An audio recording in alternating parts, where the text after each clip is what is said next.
आज लाडोळे शहरात वैरागच्या शेतकऱ्याच्या बैलावर वाघाने हल्ला केला आहे, तर त्या शेतकऱ्याला नुकसान भरपाईविषयी काय माहिती देत? तर शासन नियमाप्रमाणे आता तर बैल जिवंत आहे आणि त्याचं शासन नियमाप्रमाणे त्यांना उपचाराचा खर्च मिळेल. जर उपचारादरम्यान बैलाला काय झालं तर बैलाची रक्कम त्यांना नुकसान भरपाई म्हणून मिळू शकते.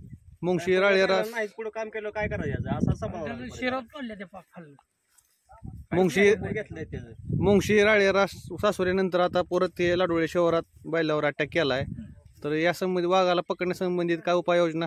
वाघाला पकडण्याचे आदेश पण नाही साहेब. तुम्ही त्यात बदल करून काहीतरी त्या आदेशाचं काहीतरी करून त्याच्यावर काहीतरी करा. आज माझं झालं, उद्या तुम्हाला जनावरावर राहिले, उद्या माणसावर जर आल्यावर तरच मग आदेश आणतात का तुम्ही असल्या अडचणी आला आलाच अजून तर आणि आम्ही तुमच्या वर जाणार आहोत तिकडे. तुम्हाला सुद्धा बी आहे. तुम्ही वरी सांगा किंवा ह्याच्यावर तुमचं काय होत नसेल, आम्हाला जेवढे अधिकार आहे नाही ह्याच्यावर जर काय होत नसेल तर सर आम्ही रस्ता रोको करू. कारण शेतात जर यायचं म्हणलं साहेब तरी आम्हाला एकट्याला यायची आता सध्या भीती आहे. बैल नाही रान पुळवायचं. सध्या जे शासनाचे वन्य प्राण्याविषयी जे नियम आहेत त्या नियमानुसार आपण काम करतो. आणि तर काय त्याच्या नियमाला करायचं सांगा तुम्ही. जे तुमच्या वाघाचा प्रश्न आहे ते आपण पाठपुरावावर पाठवलेला आहे, आमच्या डिव्हिजन अंतर्गत वर शासनाला कळवलेला आहे. त्यावर लवकरात लवकर प्रतिक्रिया आल्यानंतर आपण पुढचं आता परवा दिवशी इकडे मुंशीकडे 2 जनावर फाडली, इकडे सासूकडे 2 जनावर फाडली, आज इथं ही फाडलं. आज 3 दिवसात जर 5 जनावर फाडली, एखादा माणूस त्या घरचा तू करता धरता असू शकतो, एखाद्याचं कुटुंबी उद्ध्वस्त होईल. आज ह्या जर नियमानुसार जर चालायचं म्हणलं तर काय सांगतो तुमचा नियम एकदा सांगा बरं यांना. माणूस राहणार याला बी आलेले नाही सांगा भाई, आम्ही बी त्या नियमानुसार जर वागू. 2 महिन्याचा कालावधी होत आला साधारण, तर अद्यापही मग कारवाईचा आदेश नाही. नेमकं मग कारवाई कधी होणार आहे? ह्या प्रश्नाचं उत्तर मी कसं देऊ शकतो?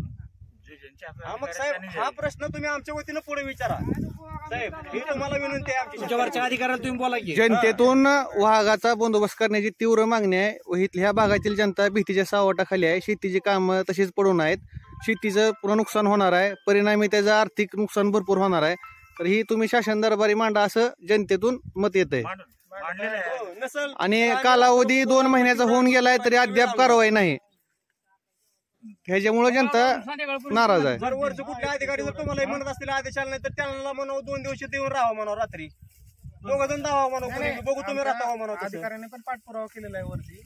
आदेश आल्यानंतर आपण लवकरात लवकर वाघाचं बंद. कारण आता दिवसा जरी इथं फिरायचं म्हणलं वावरायचं म्हणलं तर भीती आहे का नाही साहेब तुम्ही सांगा. मग आता आम्ही तुमच्या पैसे म्हणणं मांडल्यावर तुम्ही वर मानणार आहे. आता ह्या स्पॉटवर काय उपाययोजना, काय कारवाई काय करणार आहे? आता इथं आम्ही एक कॅमेरा लावणार, हा परत खायला येतो का नाही बघायचं.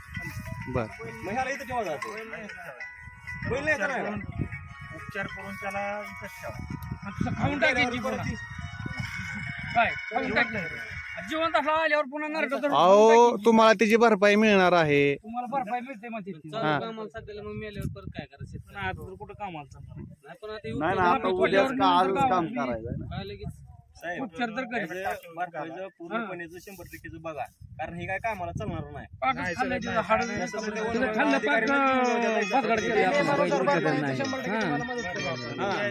नाही तेवढं करा. ही बैल तुम्ही म्हणता कुठं जखमेचं बघू हे करू, कारण ही पुढे चालणार नाही कामाला. आता आता सध्या गाडी माझी भरून ठेवली बाबा सरपंच तुम्हाला मी झोपून